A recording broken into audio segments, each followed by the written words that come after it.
எந்த ஒரு நடிகருக்கு வேண்டுமானாலும் நீங்கள் விசில் அடியுங்கள், எனக்கு பிரச்சனை இல்லை. ஆனால் எப்பேற்பட்ட நடிகனாக இருந்தாலும் நீங்கள் அடிக்கின்ற விசிலை விட அதிகமாக தமிழகத்திலே விசில் அடிக்க கூட்டம் என்னிடத்தில் இருக்கிறது என்பதையும் நீங்கள் மறந்து விடாதீர்கள். வேண்டாம் விஜய் அவர்களே,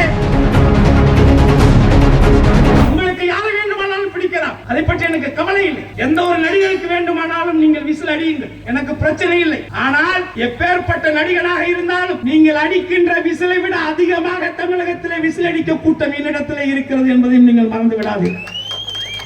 இந்த மண்ணுக்காக, இந்த மக்களுக்காக ஒரு துரோகத்தை செய்ய வரக்கூடிய ஒரு ஆர்எஸ்எஸ் சித்தாந்தத்துடைய பின்னணியிலே வருகிறீர்களே, உங்களை எப்படி ஏற்றுக்கொள்ள முடியும்? என்ன செய்திருக்கிறீர்கள்? கேள்வி வரும் அல்ல.